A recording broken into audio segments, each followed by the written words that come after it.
നമ്മൾ അധികാരത്തിൽ എത്തുന്നത് തടയാൻ വേണ്ടി വലിയ മത കാർഡുകളാണ് നാട്ടിലിറക്കുന്നത്, ഭീതി ഉണ്ടാക്കാൻ. മുസ്ലിങ്ങൾ നാട് ഭരിക്കാൻ പോവുകയാണ്, കുഞ്ഞാലിക്കുട്ടി നാട് ഭരിക്കാൻ പോവുകയാണ്. ആ രീതിയിലുള്ള വമ്പിച്ച പ്രചരണം ഉണ്ടാക്കുന്നു. വെള്ളാപ്പള്ളിയെപ്പോലുള്ള ആളുകളെ ഇറക്കി രംഗം വഷളാക്കുന്നു. സ്വാഭാവികമായിട്ടും ഈ തെരഞ്ഞെടുപ്പിൽ മുസ്ലിം സമുദായം മൊത്തം ഈ സമീപനത്തോട് ദേഷ്യം പിടിച്ചുകൊണ്ട് വോട്ടിലൂടെ പ്രതികരിച്ചു. അതാണ് നമ്മൾ കണ്ട വിജയം. ആബിദ് ഖാനോട് ഒറ്റ കാര്യം, ഈ തലശ്ശേരി ഇത്ര സീറ്റ് കിട്ടുമെന്ന് നമ്മളാണ് വിചാരിച്ചില്ല. ആരെങ്കിലും ഏറ്റവും കൂടുതൽ ഈ തെരഞ്ഞെടുപ്പ് ഫലം ഞെട്ടിച്ചത് തലശ്ശേരിക്കാരെന്നാണ് കിട്ടിയ റിപ്പോർട്ട്. കാരണം 10ഓളം ആളുകൾ ജയിച്ച്. കാരണം ആൾക്കാർ പിറയിൽ കൂടി നമ്മൾ വോട്ട് ചെയ്യാൻ തുടങ്ങി. ആ രീതിയിലുള്ള വലിയ മുന്നേറ്റമാണ്. ഈ മുന്നേറ്റങ്ങളൊക്കെ ഉണ്ടാകുമ്പോൾ അതിൻ്റെ ശോഭ കെടുത്താനുള്ള ചില കാര്യങ്ങളും അതിൻ്റെ കൂടെ വരും. അതാണ് ബാംഗ്ലൂരിൽ നടന്ന സംഭവം. ഞാനത് പറഞ്ഞ് അവസാനിപ്പിക്കുകയാണ്. ബാംഗ്ലൂരിൽ 3000 മുസ്ലിങ്ങളെ അങ്ങോട്ടാക്കി ഇങ്ങോട്ടാക്കി ബുൾഡോസർ കൊണ്ട് ശരിയാക്കി എന്നൊക്കെ പറഞ്ഞുകൊണ്ട് യോഗി ആദിത്യനാഥിൻ്റെ UP-യിലെ രീതിയിലുള്ള ഈ ബുൾഡോസർ രാജിത ബാംഗ്ലൂരിലും കോൺഗ്രസിൻ്റെ ഭരണത്തിൽ കീഴിൽ വന്നിരിക്കുന്നേ എന്ന് പറയുകയാണ്. നമ്മൾ പൂർണ്ണമായും ബാംഗ്ലൂരിലെ സംഭവത്തിൽ നമുക്ക് പ്രതിഷേധമില്ലാതില്ല. പക്ഷേ യോഗി ആദിത്യനാഥിനോട് കൊണ്ടുപോയി കൂട്ടിക്കെട്ടുന്നതിനാണ് നമുക്കെതിര്.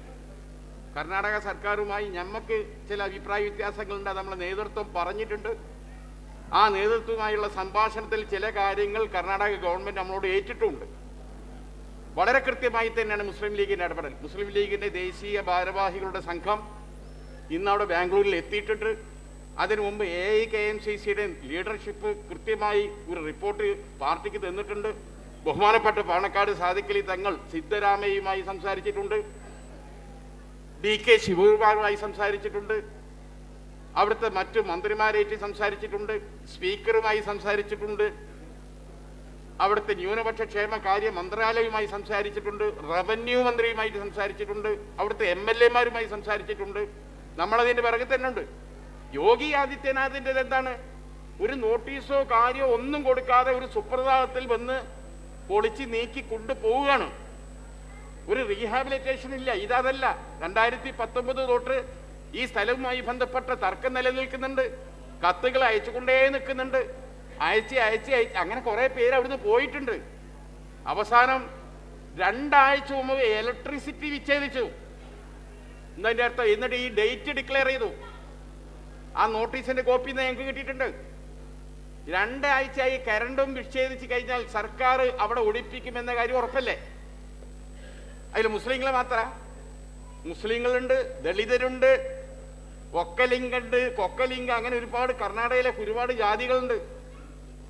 എല്ലാം അടങ്ങുന്നൊരു ടീമാണ് അവിടെ നമ്മൾ മനസ്സിലാക്കേണ്ടത്. പക്ഷേ അവിടെയൊക്കെ ഞങ്ങളെ പ്രശ്നം സർക്കാർ ആ 4 മണി തെരഞ്ഞെടുത്തത് അതീവ ഗൗരവമാണ്. അതൊരു ഉദ്യോഗസ്ഥ തീരുമാനമാണ്, ഒരു ഭരണകൂട തീരുമാനമല്ല. അതുപോലെ നമുക്ക് ആശങ്കയുള്ള ചില പ്രശ്നമുണ്ട്. ഇനി ഈ പ്രശ്നത്തിന് മുകളിൽ സർക്കാർ മുമ്പിൽ എന്താ നമ്മൾ പറഞ്ഞത് പെട്ടെന്ന് അവിടെ ജീവിച്ചിരിക്കുന്ന മനുഷ്യരെ ജാതിയോ മതമോ നോക്കാതെ പെട്ടെന്ന് റീഹാബിലേറ്റ് ചെയ്യണം, അവരുടെ പുനരധിവാസം ഉറപ്പാക്കണം. അതുവരെ അവർ അനുഭവിക്കുന്ന ക്ലേശങ്ങൾക്ക് സർക്കാർ പരിഹാരം നൽകണം. ഇല്ലെങ്കിൽ മുസ്ലിം ലീഗ് അവിടെ അത് ചെയ്യും. AIKMCC അതിന്റെ പ്രൊജക്ട് തയ്യാറാക്കിക്കൊണ്ടിരിക്കുകയാണ്, ഒരു സംശയം വേണ്ട. അതോടൊപ്പം തന്നെ നമുക്ക് പഠിക്കാനുള്ള ഏറ്റവും വലിയ വിഷയം കിടക്കുന്നത് ഇതിനെ രണ്ടും തമ്മിൽ സാമ്യപ്പെടുത്തുന്നതിന് പിന്നിലുള്ള ഉദ്ദേശം വേറെയാണ്. നമ്മുടെ മുഖ്യമന്ത്രി പിണറായി വിജയൻ ചെയ്യേണ്ടത് എന്താ? അദ്ദേഹം സ്റ്റേറ്റ്മെന്റ് പുറത്തിറക്കലാണോ? ആദ്യം ചെയ്യേണ്ടത് എന്താണ്? തൊട്ടടുത്തുള്ള സംസ്ഥാന എന്ന നിലക്ക് മുഖ്യമന്ത്രിയെ വിളിക്കല്ല വേണ്ടത്. സിദ്ധരാമയെ കേരള മുഖ്യമന്ത്രി വിളിച്ചിട്ട് എന്താണ് അവിടെ സംഭവിച്ചത് എന്ന് ചോദിക്കണ്ടേ? അതൊന്നും ചോദിക്കാതെ വേഗം പ്രസ്താവന ഇറക്കി വിടുകയാണ്. അപ്പൊ അതിന് പിന്നിലുള്ള ഉദ്ദേശം എന്താണ്? അവശേഷിക്കുന്ന കോൺഗ്രസ് ഗവൺമെന്റുകൾ പോലും മുസ്ലിങ്ങൾക്കെതിരാണെന്ന് വരുത്തി തീർത്ത് വരാൻ പോകുന്ന എന്താണ് ഈ മുസ്ലിങ്ങൾ മുഴുവൻ കോൺഗ്രസ് മുസ്ലിം ലീഗ് ലെവലിലേക്ക് വോട്ട് ചെയ്യുന്നത് ഇല്ലാതാക്കാൻ ഈ ബാംഗ്ലൂർ വിഷയത്തെ എത്ര കണ്ട് ഉപയോഗപ്പെടുത്താം എന്ന ചിന്തയിലാണ് അവർ. അപ്പൊ അതൊന്നൊരു വിഷയമല്ല, അതൊക്കെ നമ്മൾ കൈകാര്യം ചെയ്യും.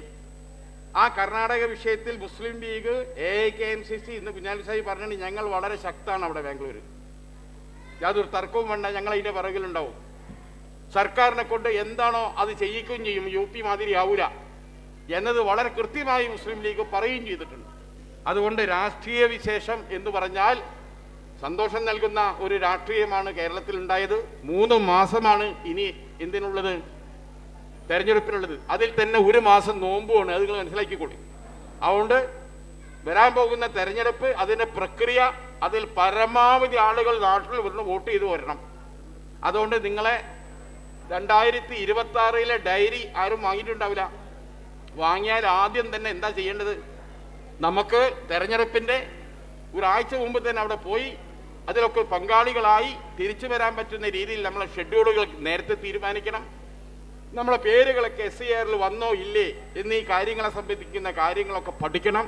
മുസ്ലിം ലീഗ് എല്ലായിടത്തും സ്റ്റേറ്റ് തലത്തിലും ഹെൽപ്പ് ഡെസ്കുകൾ തുടങ്ങിയിട്ടുണ്ട്, ജില്ലാ തലത്തിൽ തുടങ്ങിയിട്ടുണ്ട്, നിയോജക തലത്തിലും പഞ്ചായത്ത് തലത്തിലുണ്ട്.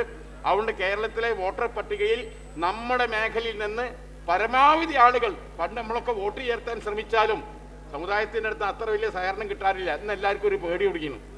ഇന്ന് നമ്മൾ വരുമ്പോഴേക്കും വരാൻ പറഞ്ഞപ്പോൾ തരും 10 മണിക്ക് വരാൻ പറഞ്ഞപ്പോൾ 6 മണിക്ക് തന്നെ എല്ലാവരും വന്നിരിക്കുന്നുണ്ട്.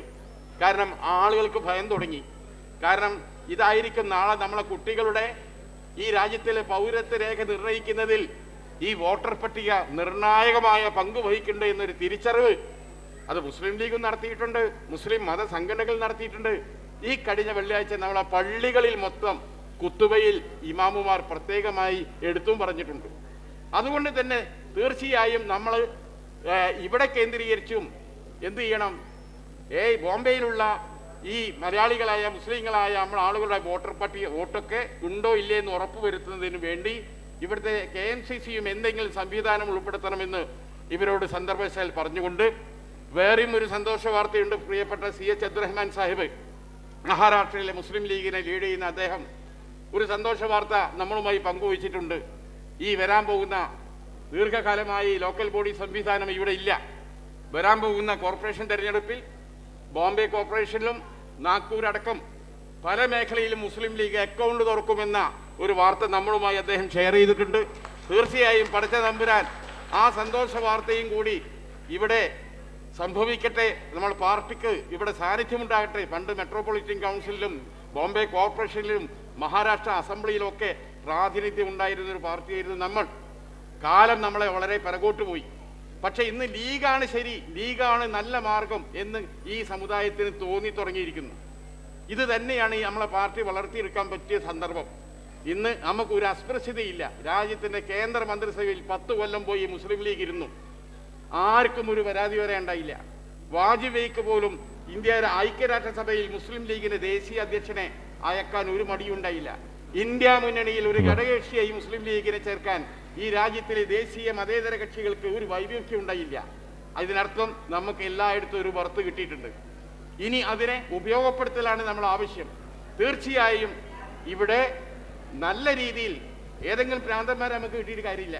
വളരെ പതുക്കെ വളർന്നാൽ മതി. വിദ്യാഭ്യാസമുള്ള ചെറുപ്പക്കാരെ MSF ഉണ്ടാക്കുക. ലീഗ് ഉണ്ടാകുന്നതിനേക്കാളും ഞാൻ വ്യക്തിപരമായി ആഗ്രഹിക്കുന്നത് MSF ഉണ്ടാക്കുക, യൂത്ത് ലീഗ് ഉണ്ടാക്കുക.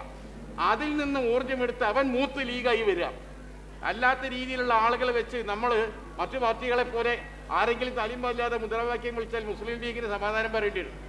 അപ്പോൾ ആ രീതിയിലുള്ളൊരു അച്ചടക്കമുള്ള സമുദായത്തോട് പ്രതിബദ്ധതയുള്ള ആളുകളെ വളർത്തിയെടുക്കാൻ മഹാരാഷ്ട്രയിൽ സാധിക്കട്ടെ.